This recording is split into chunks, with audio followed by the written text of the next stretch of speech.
Hello class ninth. चलिए हम लोग फिर से poverty as a challenge chapter start करते हैं और देखते हैं कि इसके आखिरी पार्ट में यानी कंक्लूजन पार्ट में क्या क्या कहा गया है। The challenge ahead. अब सरकार के पास गरीबी दूर करने के लिए क्या क्या चैलेंज है। Poverty has certainly declined in India, but despite the progress, poverty reduction remains India's most compelling challenge. वैसे तो गरीबी पहले की तुलना में दूर हुई है, लेकिन इसके बावजूद भी और तरक्की भी हो रही है, लेकिन इसके बावजूद भी गरीबी ख़त्म करना सरकार का एक मुख्य उद्देश्य रहा है। Wide disparity in poverty are visible between rural and urban area. गाँवों और शहरों को अगर कंपेयर करेंगे तो देखेंगे कि बहुत फ़र्क है। गांव में बहुत गरीबी है, शहर में उतनी गरीबी नहीं है। साथ ही साथ क्या है, डिफरेंट स्टेट, अगर अलग अलग स्टेट्स को आप कंपेयर करें तो वहाँ भी आप देखेंगे कि कोई राज्य बहुत गरीब है, कोई राज्य अमीर है। Certain social and economic groups are more vulnerable to poverty. Chapter में हमने ये भी देखा कि कुछ ग्रुप ऐसे हैं जो कि जिनके गरीब होने के चांसेस ज़्यादा होते हैं। Poverty reduction is expected to make better progress in next 10 to 15 years. ये उम्मीद की जा रही है कि गरीबी में कमी आने वाले 10-15 सालों में ज़्यादा होगी, यानी पहले की तुलना में गरीबी कम हो जाएगी। This would be possible mainly due to higher economic growth. ऐसा इसलिए संभव हो पाया है कि इकोनॉमिक ग्रोथ यानी कि आर्थिक जो बढ़ावा होता है, प्रोग्रेस होता है, वो ज़्यादा हुआ है। Increasing stress on universal free elementary education, और जो यूनिवर्सल फ्री एलिमेंट्री एजुकेशन जो दिया जा रहा है गरीब लोगों को स्कूल में, सरकारी स्कूलों में, उससे लोगों पर थोड़ा सा पढ़ाई पे जो खर्चा होता है उसका तनाव कम हो गया है। Increasing empowerment of women. महिलाओं को भी बहुत सारे सुविधाएं और अधिकार मिल रहे हैं। The economically weaker section of society, सिर्फ महिलाओं को ही नहीं बल्कि इकोनॉमिकली वीकर सेक्शन जो समाज का है, जो शेड्यूल ट्राइब, बैकवर्ड, ओबीसी, इन सभी को भी सुविधाएं दी जा रही है। The official definition of poverty, however, captures only a limited part of what poverty really mean to people. अगर आप सरकारी परिभाषा देखो गरीबी की तो वो उससे वो सभी एरिया गरीबी जिसका कारण बन जाती है, जो कारण है गरीबी का, वो सभी एरिया कवर नहीं होते। It is about minimum subsistence level living rather than reasonable. और ये सिर्फ मिनिमम सब्सिस्टेंस लेवल, बस जितना जीने के लिए चाहिए, ऑफिशियल जो डेफिनेशन है वो वही है, ना कि रीजनेबल लेवल पे नहीं दिखाते। रीजनेबल लेवल पे तो हमारे खर्चे बहुत सारे होते हैं, है ना। Level of living. Many scholars advocate that we must broaden the concept into human poverty. हमें सिर्फ पॉवर्टी नहीं देखना चाहिए, बल्कि बहुत सारे विचारक और विद्वान लोग ये कहते हैं कि हमें ह्यूमन पॉवर्टी देखनी चाहिए। A large number of people may have been able to feed themselves.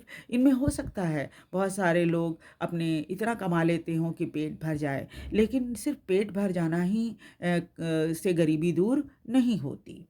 But do they have education, क्या उनको शिक्षा मिल रही है, और शेल्टर, क्या रहने के लिए घर है उनके पास, और हेल्थ केयर, क्या वो बीमार पड़ते हैं तो उनको इलाज मिलता है, और सेल्फ कॉन्फिडेंस, क्या उनमें सेल्फ कॉन्फिडेंस है कि मैं कुछ अच्छा कर सकता हूँ अपने लिए। Are they free from caste and gender discrimination, क्या उनके साथ जाति या जेंडर के नाम पर, स्त्री पुरुष होने के नाम पर भेदभाव होता है, क्या उससे दूर हैं वो। Is the practice of child labour still common, क्या आज भी आपको बाल मजदूरी देखने को मिलती है। World wide experiences show that with the development, the definition of what constitute poverty also changes. पूरी दुनिया का यही अनुभव है कि डेवलपमेंट के साथ साथ जो डेफिनीशन है पॉवर्टी की वो भी बदल जानी चाहिए। Eradication of poverty is always moving target. गरीबी को दूर करना, इरेडिकेशन मतलब ख़त्म करना, तो गरीबी को दूर करना तो उद्देश्य है ही, हर देश का है, हमारे देश का भी है। लेकिन hopefully we will be able to provide minimum necessary in term of only income to all people by the end of next decade. लेकिन आने वाले शतक में हम यही उम्मीद कर सकते हैं, दशक में, सॉरी नॉट शतक में, दशक में, दशक कहते हैं 10 साल को, शतक कहते हैं 100 साल को। को, है ना? तो दशक में आने वाले, डिकेड मतलब होता है दशक, तो दशक में हम ज़रूरत जो है हमें इसकी, एक गरीबी, एक एक व्यक्ति को जो मिनिमम ज़रूरत है न, ज़रूरी है, जितना मिलना ही चाहिए उनको, वैसा तो हम दे पाने में सक्षम हो जाएंगे आने वाले 10 सालों में। But the target will move on for many the bigger challenges, लेकिन ये उद्देश्य जो है वो और बड़े बड़े चैलेंज को भी फेस करेगा, दैट स्टिल रिमेन, जो कि अभी भी है। यानी सबसे बड़ा प्रॉब्लम क्या है? हेल्थ केयर का, कि बीमार पड़ें तो लोग डॉक्टर तक पहुंच सकें, एजुकेशन यानी शिक्षा उन्हें मिल सके, जॉब सिक्योरिटी मिल सके, यानी नौकरी मिले तो भाई ऐसा ना हो कि आज नौकरी पे हैं और 1 महीने के बाद मालिक नौकरी से हटा दे, ऐसा नहीं होना चाहिए। जॉब सिक्योरिटी उनको मिले, एंड अचीविंग जेंडर इक्वालिटी, स्त्री पुरुष में समानता हो, डिग्निटी फॉर पुअर, गरीबों को भी सम्मान मिले। This will be given bigger, this will be even bigger task, और सरकार के पास ये और भी बड़ा उद्देश्य है, और इसको सरकार कोशिश करेगी जितनी जल्दी से जल्दी पूरा कर सके उतना ही अच्छा है। तो this the end of the chapter. और एक चीज़ और मैं आपको बता रही हूँ, ये कि मैंने नोट्स बनाए हैं। चलिए मैं एक बार नोट्स आपको दिखा देती हूँ, जिससे आप थोड़ा बहुत इससे एग्ज़ाम के लिए नोट डाउन करके रख सकें, और फिर एग्ज़ाम में आंसर याद करने में आपको आसानी हो। मैंने आपको बताया था कि बीच बीच में मैं नोट्स आपको देती रहूँगी। तो देखिए ये नोट्स है, जिसमें poverty as a challenge chapter में, causes of poverty in India, Bharat में गरीबी के क्या कारण हैं। तो क्या क्या हैं कारण? Low level of economic development under the British colonial rule. पहला जो ये है कॉज, कारण है, वो है इकोनॉमिक डेवलपमेंट अंग्रेज़ों के शासनकाल के दौरान कम होना। Policy of colonial government रूइन traditional handicraft and discourage development of industry like textile. और पॉलिसी सरकार, जो ब्रिटिश सरकार थी उनकी ऐसी थी जिससे हमारी जो परंपरागत हैंडीक्राफ्ट और जो हैंडलूम इंडस्ट्री थी वो बर्बाद हो गई। लो रेट ऑफ ग्रोथ, 1990 तक तरक्की, ज़्यादा विकास नहीं हो पाया देश में, और इसलिए लोगों को जॉब अपॉर्चुनिटी कम मिली, और उसी दौरान आबादी भी बहुत तेज़ी से बढ़ गई। तो ये कारण हैं भारत में गरीबी के। उसके बाद देखिए सरकार ने कितने गरीबी हटाने के प्रोग्राम बनाए हैं, जिसको एक एक करके मैंने यहाँ पर डिस्कस किया है। जैसे सबसे पहला प्रोग्राम एंटी पॉवर्टी मेजर में 2 थे। एक था प्रमोशन ऑफ इकोनॉमिक ग्रोथ, जो कि सरकार का काम है कैसे इकोनॉमिक ग्रोथ करेगी, और दूसरा है टारगेटेड एंटी पॉवर्टी प्रोग्राम।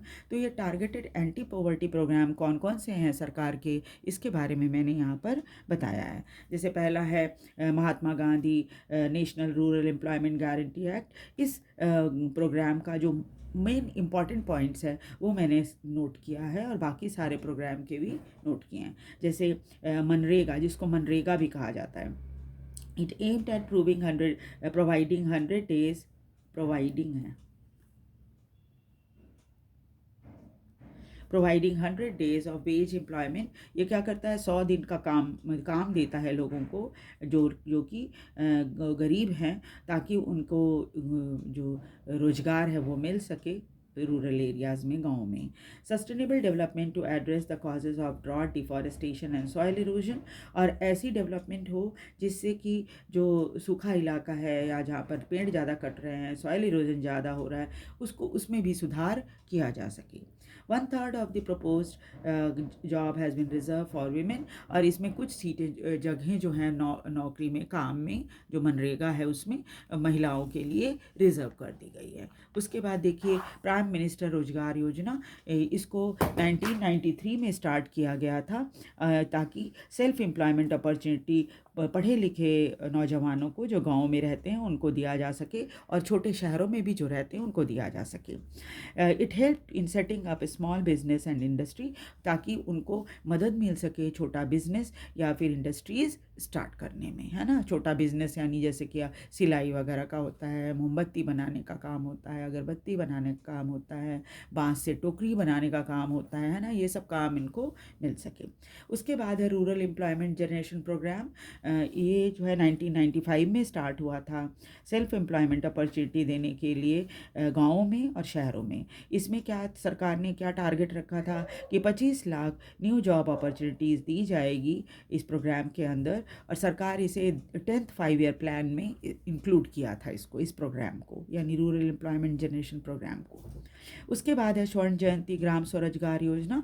इसमें क्या था, इट वाज स्टार्टेड इन 1999, इसे 1999 में स्टार्ट किया था सरकार ने, और ताकि poor family to help above poverty line by organising them in self help group, उनको मदद करें ताकि वो गरीबी रेखा से ऊपर आ सकें।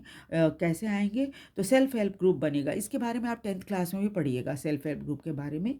ये सेल्फ हेल्प ग्रुप बनाएंगे और इससे बैंक से भी उनको कर्ज मिल पाएगा और सरकार भी इनको सब्सिडी देगी कर्ज लेने में। उसके बाद है प्रधानमंत्री ग्रामोदय योजना, ये PMGY है, इसको शॉर्ट में बोलेंगे हम। इट वाज स्टार्टेड इन 2000, इसे 2000 में स्टार्ट किया गया था, और सेंट्रल गवर्नमेंट इसमें केंद्र सरकार मदद कर रही है राज्य सरकारों को बेसिक सर्विसेज को प्रोवाइड करने में। बेसिक सर्विसेज क्या होती है, ये होती है primary health, primary education, rural shelter, rural drinking water and rural electrification. Primary health यानी कि आप सरकारी अस्पताल में जाओ, आपका इलाज हो सके, दवाइयाँ आपको मिल सके। प्राइमरी एजुकेशन यानी जो प्राथमिक शिक्षा होती है वो बच्चों को मिल सके। रूरल शेल्टर, गांव में रहने की व्यवस्था हो सके। रूरल ड्रिंकिंग वाटर, साफ पानी पीने के लिए मिल सके गांव में लोगों को। और रूरल इलेक्ट्रिफिकेशन यानी गाँव तक भी बिजली की सुविधा उपलब्ध हो सके। तो ये मेन पॉइंट हैं इस चैप्टर के। पूरे पार्ट के तो नहीं, आधे पार्ट के हैं, जिसमें कॉजेज़ ऑफ पॉवर्टी, जिसके बारे में मैंने इसमें डिस्कस किया है इस नोट्स में, और आगे भी मैं इसके MCQ बनाऊंगी, डाल दूंगी ग्रुप में।